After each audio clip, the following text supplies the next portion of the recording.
Shalom, selamat pagi dan salam sehat buat kita semua. Semoga hari ini lebih baik dari hari yang kemarin. Firman Tuhan pada hari ini di hari yang ke-200 tanggal 19 Juli tahun 2025 diambil dari kitab Galatia pasal 5 ayat yang ke-7, surat daripada Apostel Paulus dengan perikop tetap setia pada Tuhan. Itulah pesan atau perikop pada ayat ini. Sebagai nats adalah sebagai berikut. Dahulu kamu berlomba dengan baik. Siapakah yang menghalang-halangi kamu sehingga kamu tidak menuruti kebenaran lagi? Siapa menghalang-halangi sehingga tidak menuruti kebenaran lagi? Dahulu kamu berlomba, punya motivasi yang kuat. Kenapa sekarang jadi berubah menjadi luntur?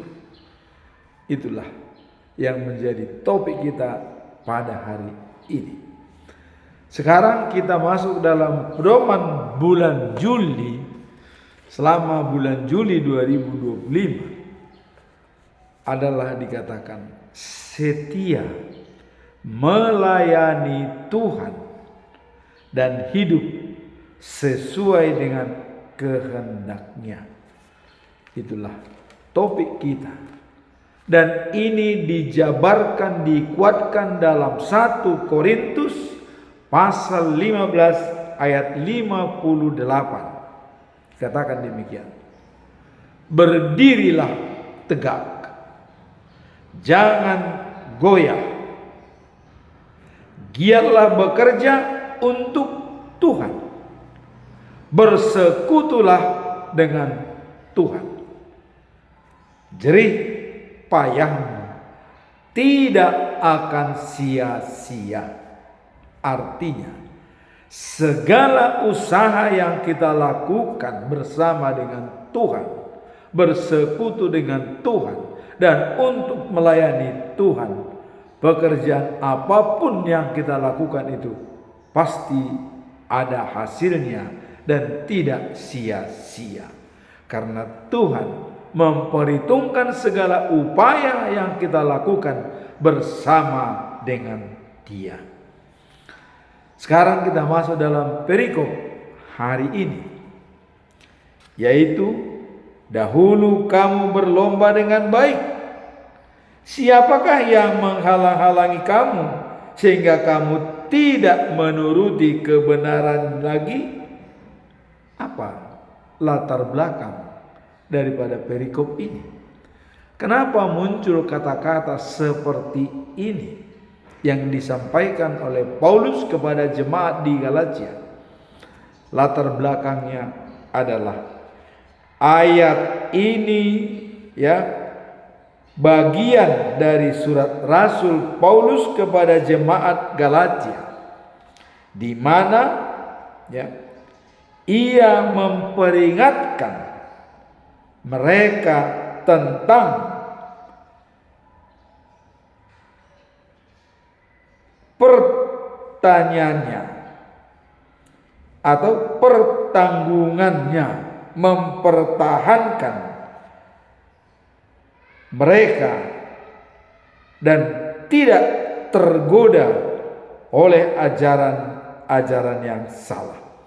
Jadi dalam hal ini Paulus mencoba memperingatkan jemaat di Galatia agar tidak tergoda pada ajaran-ajaran yang sesat yang bisa meninggalkan ajaran-ajaran Kristus yang sudah disampaikan kepada mereka. Ini latar belakang daripada Paulus menyampaikan ini. Karena ada ajaran-ajaran sesat yang bisa menggoda mereka. Sehingga diingatkan oleh Paulus. Apa ajaran yang sesat? Ya, Paulus menegaskan bahwa jemaat yang dulunya berlari dengan baik atau punya motivasi yang tinggi ikut Tuhan, kini terhambat oleh pengaruh ajaran yang tidak benar. Apa dan bagaimana ajaran-ajaran yang tidak benar yang diduga oleh Paulus kepada jemaat di Galatia? Ajaran-ajaran yang sesat pada jemaat di Galatia adalah pergeseran dari ajaran keselamatan melalui iman kepada Kristus menuju pemahaman hukum Taurat. Karena hukum Taurat itu sebelumnya sangat membebani jemaat. Artinya mereka kadang-kadang saling menyalahkan. Tentang hari Sabat saja pandangan mereka itu berlainan. Saling menyalahkan. Bahkan ada yang tidak mau bekerja pada hari Sabat. Padahal Yesus sudah datang memberikan ajaran yang benar.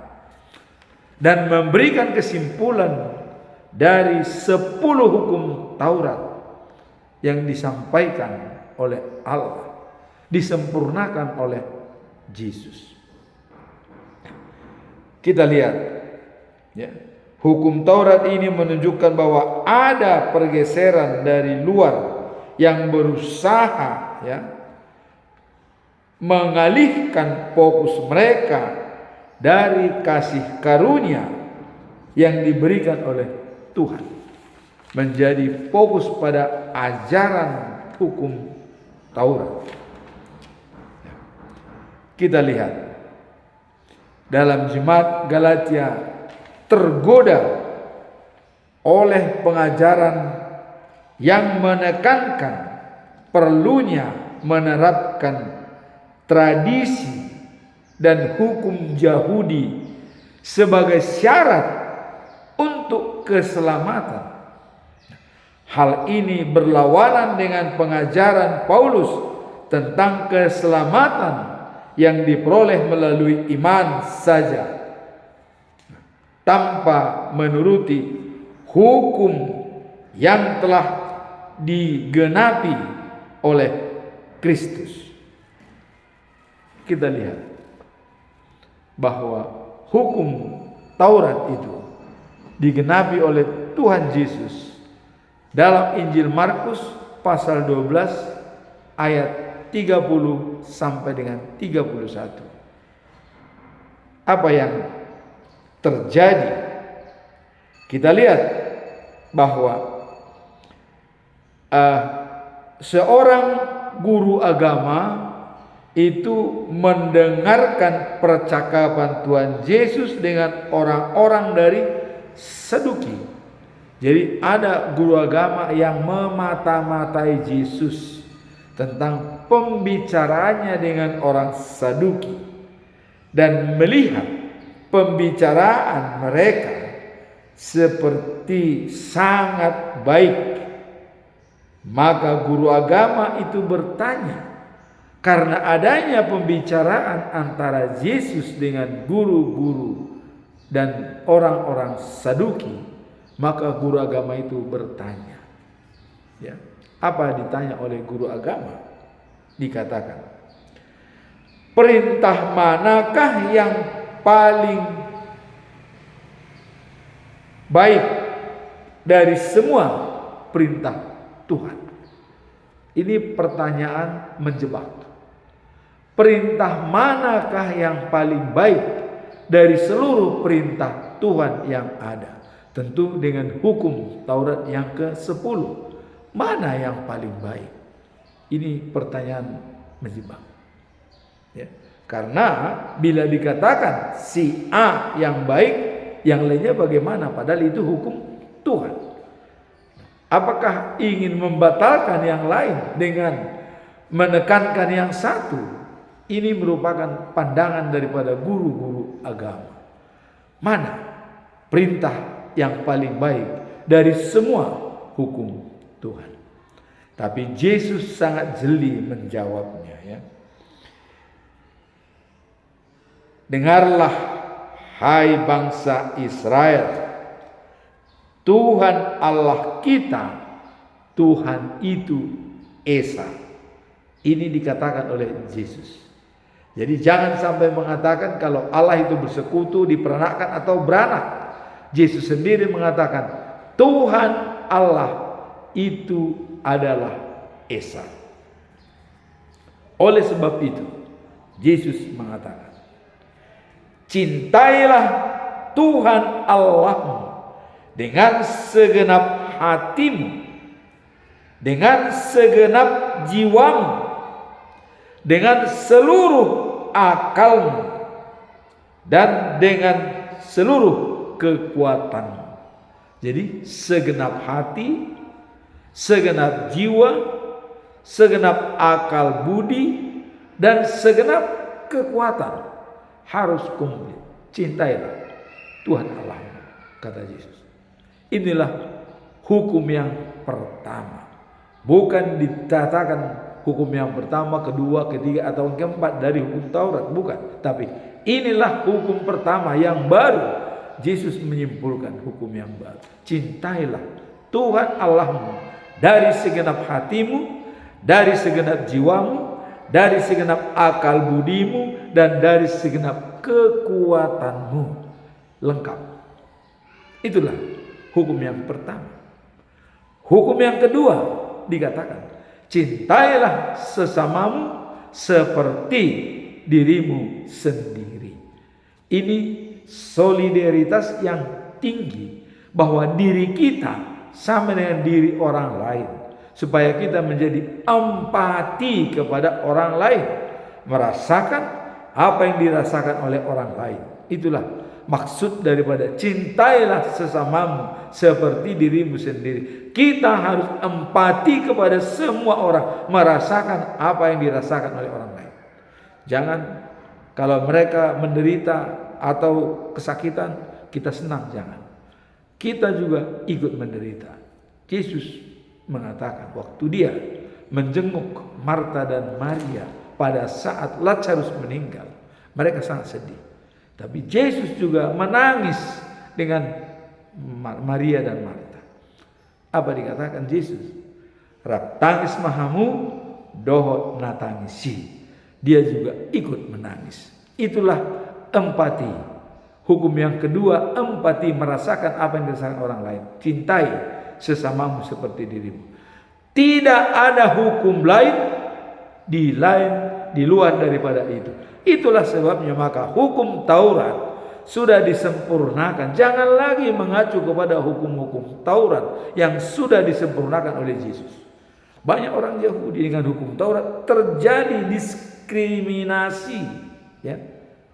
Contoh termasuk masalah sunat, itu juga bisa membuat diskriminasi. Bahkan ada berpendapat sunat itu mengatakan untuk bisa mempunyai keturunan. Wah, ini pengajaran sesat. Padahal itu adalah salah satu dulu tanda dibuat oleh Tuhan bersama dengan Ibrahim supaya sunat. Namun setelah ada perjanjian baru, karena di sana bisa diskriminasi, maka tidak masalah sunat atau tidak sunat. Bagi Tuhan sama saja, yang sunat dan yang tidak disunat. Maka tradisi-tradisi Yahudi harus dihilangkan yang membuat pertentangan di dalam jemaat, membuat perbedaan, membuat perselisihan. Seperti jangan bekerja pada hari Sabat. Ternyata waktu Yesus katakan, kalau gembalamu atau dombamu jatuh mati, hampir mati, apakah tidak kau tolong walaupun hari Sabat? Itu Makanya diperbarui oleh Yesus hukum Taurat itu. Kuncinya adalah cintailah Tuhan Allahmu dari segenap hatimu, dari segenap jiwamu, dari segenap akal budimu, dan dari segenap kekuatanmu. Hukum yang pertama. Hukum yang kedua, cintailah sesamamu seperti dirimu sendiri. Inilah latar belakang daripada Paulus menegur jemaat yang sudah mengikuti ajaran-ajaran yang salah, yang masih mengutamakan hukum Taurat, padahal Yesus sudah memperbaharui. Nah, dalam hal inilah dikatakan apabila sudah dijalankan perintah yang kedua itu dari Yesus, ini lebih penting dari semua hukum Taurat. Jadi tidak ada lagi perintah lain yang lebih penting dari kedua perintah itu. Artinya sudah disimpulkan. Itulah kesimpulan Yesus tentang hukum Taurat. Maka kita tidak bisa dibenarkan dengan hukum Taurat. Maka datang Yesus karena begitu berat hukum Taurat diperbarui. Inilah kesimpulan hukum Taurat. Akhirnya guru agama, apa yang terjadi?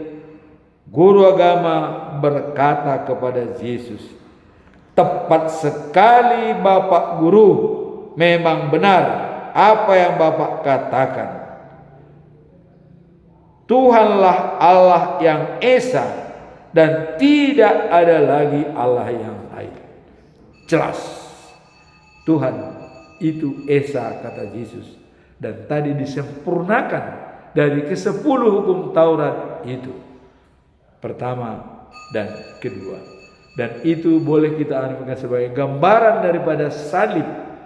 Vertikal mencintai Tuhan Allah dan horizontal mencintai sesama manusia. Jadi kalau dalam agama lain itu dikatakan habun min Allah and habun min nanas, ya. Kepada Tuhan vertikal dan juga kepada manusia. Nah, itulah latar belakang daripada perikop ini. Nah, kemudian kata Yesus kepada guru-guru agama, ya, engkau sudah hampir jadi anggota jemaat Allah. Walaupun guru agama itu sudah membenarkan apa yang disampaikan oleh Yesus, tapi Yesus mengatakan kamu hampir menjadi anggota jemaat. Kenapa Yesus mengatakan seperti itu? Karena sudah ada keputusan daripada Yesus kepada murid-muridnya, pergilah ke seluruh dunia, jadikanlah mereka semua manusia jadi pengikutku, dan baptislah mereka dalam nama Allah Bapa, dalam nama Tuhan Yesus, dan nama Roh Kudus. Itu yang belum dijalankan oleh guru-guru agama. Maka Yesus mengatakan kamu hampir menjadi anggota jemaat Allah. Seandainya pada saat itu juga mereka ingin dibaptis oleh Yesus menjadi pengikut Dia, maka sempurnalah dia. Dia bisa menjadi anggota jemaat Allah sebagai pewaris kerajaan surga. Itulah sebabnya Yesus mengatakan kamu hampir menjadi anggota jemaat Allah. Kemudian sekarang apa tujuan utama daripada Paulus menyampaikan pesan ini? Mari kita lihat. Tujuan utama adalah untuk menegur umat yang beralih dari jalan yang benar dan menyadarkan mereka pentingnya tetap teguh dalam iman. Jangan sampai tergoda dengan ajaran-ajaran yang bertentangan dengan hukum Tuhan yang baru. Jangan sampai. Jadi mengarahkan. Ini menegur. Tujuannya adalah menegur. Rasul Paulus menekankan bahwa mereka yang dulunya berlari dengan baik dan punya motivasi yang tinggi untuk mengikut Yesus, mengikut ajaran-ajaran baru, tetapi kini terhambat oleh pengajaran yang keliru.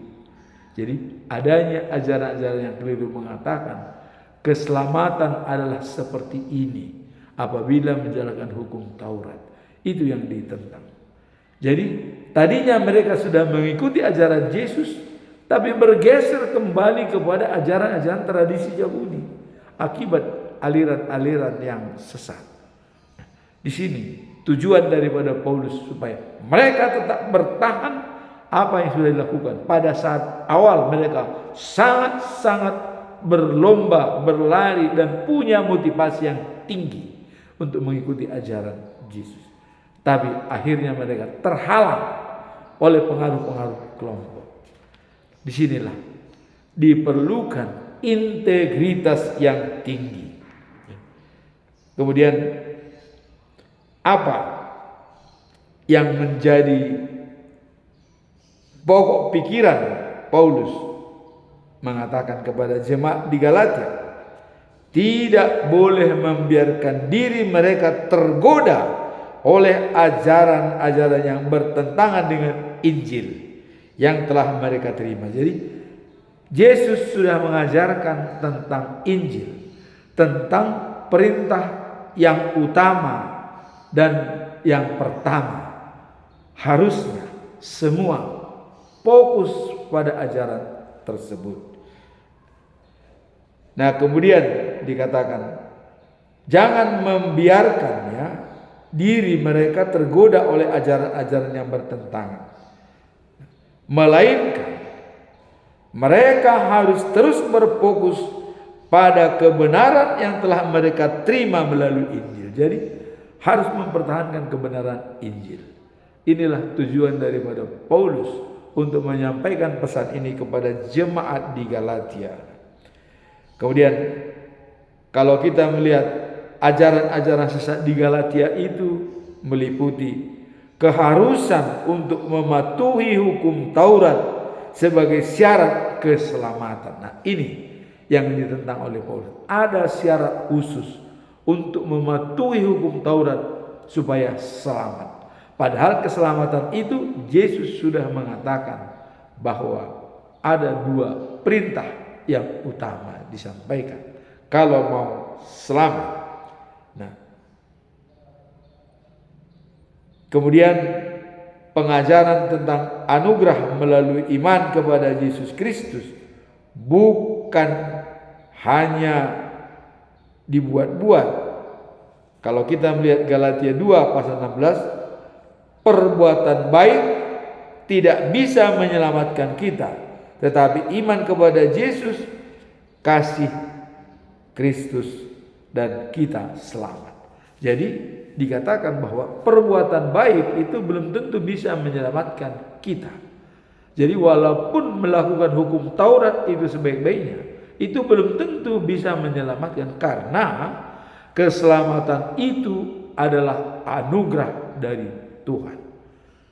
Berbuat baik, iblis juga bisa berbuat baik, siapapun boleh berbuat baik. Tetapi untuk menjadi selamat, itu yang menjadi fokus perhatian kita. Kalau keselamatan itu anugerah, dikatakan dalam ajaran Martin Luther, sola gratia, dan adanya sola fide.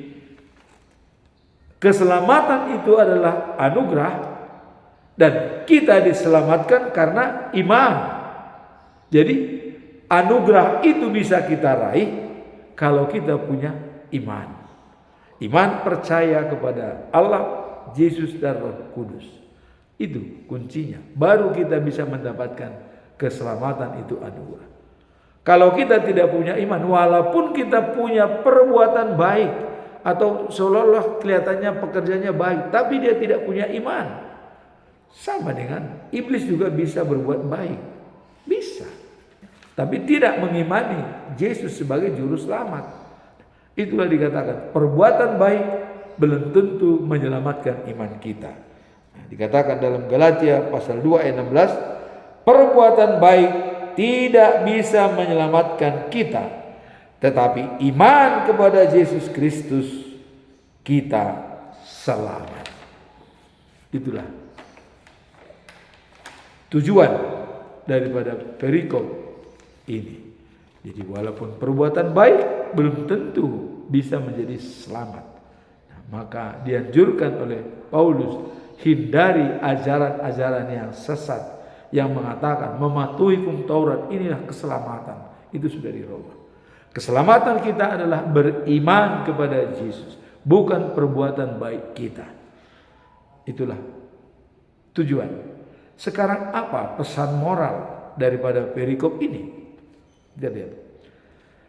Pesan moralnya adalah pentingnya tetap fokus pada panggilan Allah dan tidak membiarkan pengaruh negatif mengganggu perjalanan iman kita. Pengaruh-pengaruh negatif harus kita hindari. Kita sudah memulai dengan baik. Janganlah kita mengakhiri dengan kurang baik.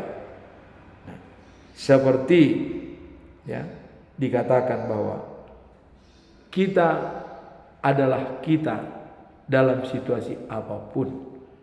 Itulah yang dikatakan punya integritas yang tinggi, sesuai kata dengan perbuatan. Lingkungan boleh mempengaruhi kita, ajaran sesat boleh kita dengar, siapapun bisa mempengaruhi kita. Namun kita tidak boleh ditentukan oleh orang lain.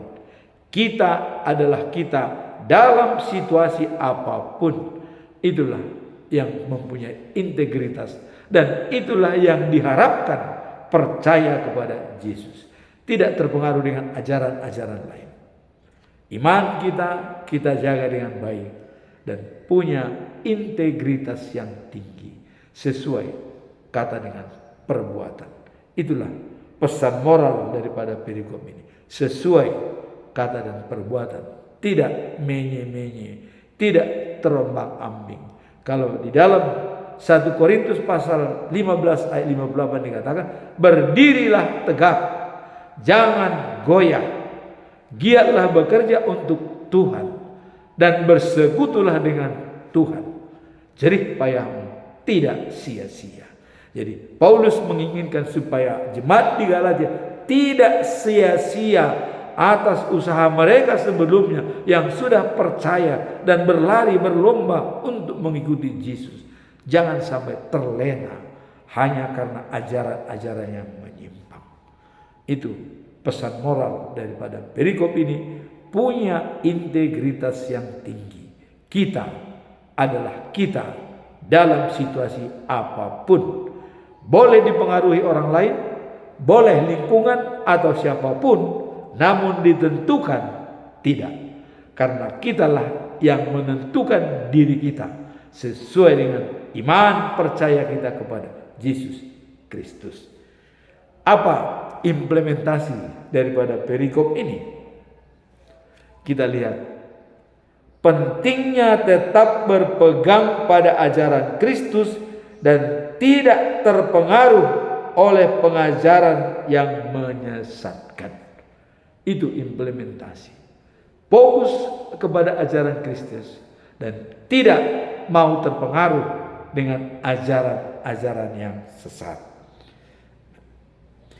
Dalam kehidupan sehari-hari, bagaimana kita menjalankan misi ini?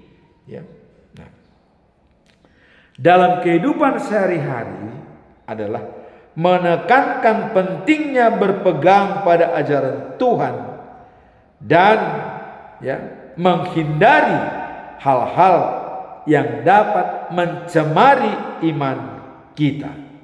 Jadi kita hindari hal-hal yang mencemari iman kita. Fokuslah kita kepada pokok-pokok pengajaran agama Kristen, yaitu sola gratia yang disampaikan oleh Martin Luther, bahwa keselamatan itu adalah anugerah, pemberian dari Allah. Kalau itu pemberian dari Allah, maka bukan karena kehebatan kita, supaya kita jangan bermegah-megah. Kalau memang keselamatan itu adalah anugerah, bukan hasil usaha, bukan hasil perbuatan kita. Keselamatan itu adalah anugerah. Itu mengingatkan supaya kita jangan terlena dengan kemegahan kita di dunia ini. Karena keselamatan itu anugerah, maka anugerah itu bisa kita raih apabila ada sola fide, diselamatkan hanya karena iman. Hanya karena iman kita yang baik yang bisa meraih anugerah tersebut. Kemudian ketiga, sola scriptura. Hanya Alkitab yang menyatakan kita bisa meraih keselamatan itu. Maka ajaran-ajaran pokok dari Kristus yang bisa kita teladani adalah yang tertulis di dalam Yohanes pasal 6 ayat 35. Akulah roti hidup. Barang siapa datang kepadaku tidak akan kelaparan. Percaya kepadaku tidak akan kehausan. Jadi kebutuhan primer itu dipenuhi oleh Tuhan, yaitu life after life, the new of Jerusalem. Kehidupan setelah kehidupan sekarang di Yerusalem yang baru, dengan tidak ada kelaparan dan tidak ada kehausan, semua serba ada. Itu yang pertama, ajaran pokok daripada Yesus. Yang kedua ada dikatakan, akulah terang. Barang siapa mengikuti aku tidak akan berjalan dalam kegelapan. Contoh Paulus, dulu dia berjalan dalam gelap, selalu menganiaya siapa pengikut-pengikut daripada Yesus. Tapi habis gelap terbitlah terang. Dia ikut Yesus bersama dengan terangnya Yesus, maka dia bisa menyampaikan firman Tuhan seperti hari ini, bahwa dia menegur orang yang sudah setia, jangan berubah, jangan murtad, jangan kembali lagi ke kebiasaan yang lama. Pertahankanlah imanmu yang sudah kuat. Itu ajaran yang kedua, tertulis di dalam Yohanes pasal 8 ayat 12. Akulah terang dunia.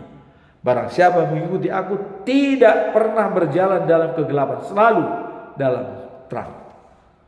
Kemudian yang disampaikan oleh Yesus paling pokok dalam ajarannya adalah dalam Yohanes pasal 14 ayat 6. Akulah jalan, kebenaran dan hidup. Tidak ada sampai kepada Bapa tanpa melalui aku. Jelas saat ini hanya Dia yang bisa menyelamatkan kita. Jadilah kita pengikut setia kepada Yesus Kristus dan tidak goyah dan tidak terganggu oleh situasi dan kondisi. Tapi kita dalam situasi apapun, artinya tidak bisa dipengaruhi oleh orang lain, dipengaruhi boleh namun tidak ditentukan.